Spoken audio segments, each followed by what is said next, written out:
आदमी की अंतिम यात्रा से दुखद और क्या होगा। मगर इतिहास में कई बार ऐसा हुआ है कि जाने माने लोगों की मौत के बाद उनके अनेक अंग गायब पाए गए थे। सुनने में अजीब लगता है, हालांकि सबकी दास्तां और सबके पीछे अलग अलग कारण हैं। इसमें राजनेता, वैज्ञानिक, संगीतकार, अभिनेता आदि शामिल है। आइए ऐसे ही कुछ राजों पे से पर्दा उठाते हैं।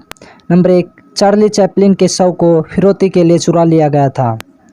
चार्ली चैपलिन इतने मशहूर अभिनेता थे कि मरने के बाद भी उनके शव को फिरौती के लिए चुरा लिया गया था। 1997 में उनकी मृत्यु के बाद उन्हें स्विट्जरलैंड के एक कब्रिस्तान में दफनाया गया था, मगर 3 महीने बाद लुटेरों ने कब्र खोद डाली और शव ले उड़े। बाद में उन्होंने चैपलिन की विधवा से $6 लाख की फिरौती मांगी। पुलिस ने फोन टैपिंग की मदद से बदमाशों को पकड़ा और मास्टरमाइंड को 4 साल की जेल भी हुई। नंबर 2, जब नेपोलियन बोनापार्ट के पेनिस को संग्रहालय में प्रदर्शित किया गया। नेपोलियन बोनापार्ट की मौत के बाद लोगों को पता चला कि उसका पेनिस छोटा था। जब वो जननांग कई व्यक्तियों के हाथों से होता हुआ आखिरकार एक इटालियन पादरी के पास पहुंचा। उसने इसे एक बुकसेलर को दे दिया, जिसने इसे New York museum of French arts को दिया, जहां इसे श्रीवेल्ड इल के नाम से प्रदर्शित किया गया। आगे चलकर एक अमेरिकी यूरोलॉजिस्ट ने इसे नीलामी में खरीद लिया और तब से ये उसके पास है। नंबर 3, विज्ञान के नाम पर चुरा लिया गया था अल्बर्ट आइंस्टाइन का दिमाग। अल्बर्ट आइंस्टाइन को इतिहास के सबसे समझदार लोगों में गिना जाता है और उनके दिमाग की क्षमता को लेकर लोग बस अंदाज़ा लगाते थे। आइंस्टीन की मौत के बाद उनके शव का पोस्टमार्टम थॉमस हार्वे की प्रयोगशाला में किया गया था। इस क्रम में पैथोलॉजिस्ट थॉमस हार्वे ने आइंस्टाइन के मस्तिष्क को उनसे अलग किया और दूसरे लैब ले गए।